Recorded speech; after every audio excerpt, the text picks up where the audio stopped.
E aí, seus maconheiros, como é que vocês estão? Pô, recentemente andou mais um pouquinho a votação da STF sobre a descriminalização das drogas. Então eu vou explicar tudo o que rolou e onde é que eu acho que vai parar toda essa parada aí. Antes de começar a destravar isso aí, deixa eu só falar da Loja 12 que tá tendo promoção de fim de mês, meu parça. Lá na Loja 12 tem os bang e tudo pra você ficar paloso. Tem as peitos, os bagulho de headshop. E se você usar o cupom fim de mês 20, tem 20% de desconto no site inteiro, cara. O bagulho ainda acumula com outras promoções aí que tiver. E você ainda ganha umas cedinhas de brinde, mano. Então garante seu fim de mês e cola lá no Loja 12, fechou? E vamos lá, vamos começar e eu acho que vale a pena explicar todo o processo, né? Bem rapidinho, versão resumida. Por que que o STF tá julgando isso, mano? Lá em 2009, um mano que já tava preso foi pego na cela dele com 3G de ganja. E isso agravou a pena dele, o advogado entrou com recurso, porque, pô, o bagulho é pra uso pessoal. E que isso ia contra a Constituição, já que não tava prejudicando ninguém. Ia ser, tipo, uma violação da intimidade de cada pessoa. E aí foi recorrendo até chegar na última instância, que é o Supremo Tribunal Federal. O mano rodou em 2009 e só em 2015 começou esse julgamento. Mas por que isso influencia a gente? Porque gera uma jurisprudência. Ou seja, se pra esse maluco não for mais considerado crime, pra ninguém mais vai ser. O primeiro a votar foi o Barroso, que ele votou a favor da descriminalização. O usuário,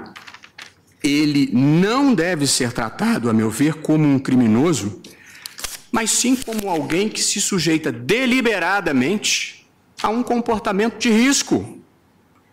Risco da sua escolha e da qual ele é a principal vítima. Inclusive, ele falou de quantidades mínimas para separar o usuário do traficante. Para acabar com o poder do tráfico, é preciso acabar com a fonte que dá a eles esse poder. E esta fonte é a ilegalidade das drogas. Depois foi Fachin, que praticamente concordou com o Barroso, e depois Gilmar Mendes, que foi além e falou em descriminalizar para todas as drogas. Não vejo razão para manter a criminalização do uso. Aí, a vez a votação caiu na mão do Teoriza Vasquez, ele pediu vistas, e só que em 2017 ele morreu. O Alexandre de Moraes foi indicado pro lugar dele e herdou aí a vez da votação. Lá em 2018, ele já liberou o pedido de vistas. Que pedido de vista que é tipo um tempinho a mais pra poder analisar o caso, pra poder votar direito. Só que desde 2018 até esse ano, o bagulho ficou lá parado mofando. A Rosa Weber, que é presidente do STF, decidiu lá botar em votação de novo o bagulho. Ô, Má, por acaso você não tinha visto que a Bem Bolado mandou uma porrada de seda pra gente e agora as caixas estão tudo vazias? O que aconteceu? Sei lá, amiga, acho que a galera deve estar metendo louco e pegando várias. Então, você quer dizer que você não sabe nada sobre, por um acaso, você fazendo chuvinha de seda slow motion? Eu? Chuvinha? Eu, hein, amiga?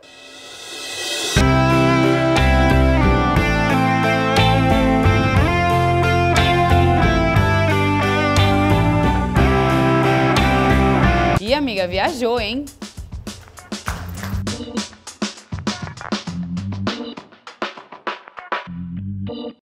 E chegamos nos dias atuais, né, nos acontecimentos dessa semana, da última temporada do julgamento da STF. E foi muito louco que só de colocar de volta em votação, o bagulho já começou a repercutir, porque teve deputado lá falando que, mano, isso aí não é competência do STF, mano, que vocês estão legislando aí? Só que, no meu humilde ponto de vista, tem tudo a ver com o STF, sim, já que está julgando se uma lei, ela tá sendo inconstitucional, tá indo contra a Constituição, já que a Constituição é o último chefão do bagulho, né, nada pode ir contra. Além do que, já que estão reclamando que isso é competência da Câmara dos Deputados, por que que eles não estão botando em pauta os vários projetos de lei lá que tem sobre a descriminalização ou a legalização das drogas? Inclusive tem um projeto parrudíssimo feito pelo João Willis lá, que coloca vários pontos, medidas de reparação, destinação de imposto, e que, mano, nunca nem relar. Mas aí foi lá e finalmente rolou a votação. O Alexandre de Moraes estava lá na vez para votar, ele calou minha boca e votou a favor da descriminalização. Todos sabemos que de 71 para cá, se fosse feito um ranking quem ganhou a guerra às drogas, certamente não foram as autoridades públicas. Ele ainda, mano, ficou mó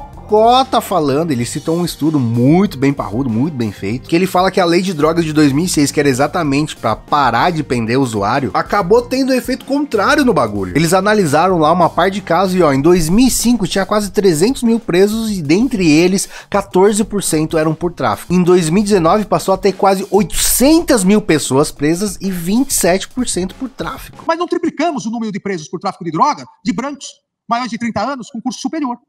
Triplicamos com pretos e pardos, sem instrução e jovens. Por mais que a lei tivesse o objetivo de parar de prender o usuário, acabou que todo mundo caiu no mesmo balaio. Muito provavelmente você conhece um caso parecido, um amigo de um amigo seu, rodou lá com uma cotinha, foi pra delegacia, e o depoimento da polícia era a única prova lá que o maluco era traficante mesmo, ele tem uma cotinha mínima. Por mais que a intenção fosse boa, deu ruim. Isso tirando o caso de cultivador, né? E é muito louco que formou todo um sistema com a força policial, com o judiciário, pra prender moleque preto pobre de quebrada. E além de votar a favor da descriminalização, o Alexandre de Moraes falou também em definir certinho lá quantidades mínimas pra definir o que é usuário e traficante. Depois a vez de votar era do Cristiano Zanin, que aí só um asterisco que eu já acho que não deveria nem ser ministro. Pra mim o Lula errou feio nessa bagaça aí de indicar o advogado dele, né? E pra somar no vacilo, o cara ainda votou contra a descriminalização. Ele nem estendeu lá no discurso do voto dele, mas eu confesso que eu não entendi muita coisa do argumento. Mas ele concordou nessa brisa da quantidade. Depois disso foi a vez do ministro André Mendonça votar, e com o ministro indicado pelo Bozo a gente não esperava muita coisa, mas ele pediu vista. De novo é a desculpinha, né? Pera aí, não entendo muito dele, dá um tempinho aí pra eu me inteirar. Só que diferente do pedido de vista lá do Teoriza Vasco em 2017, agora existe um prazo máximo pro pedido de vistas. Exatamente pra gente não ter que ficar 8 anos esperando essa votação votar de novo. Então ele tem até 90 dias pra devolver esse pedido de vista, né? 3 mesinhos, mas que já permita aí que seja antes. Só que diferente lá de 2017 também, a Rosa Weber perguntou pros ministros que estavam lá se alguém queria adiantar o voto. A ministra Rosa Weber, que vai se aposentar aí, não é otária nem nada, ela quis deixar o voto dela. Então ela já adiantou e concordou com todo mundo lá, foi junto com o relator a favor da descriminalização. Compreendo que o artigo 28 da Lei de Drogas é inconstitucional na parte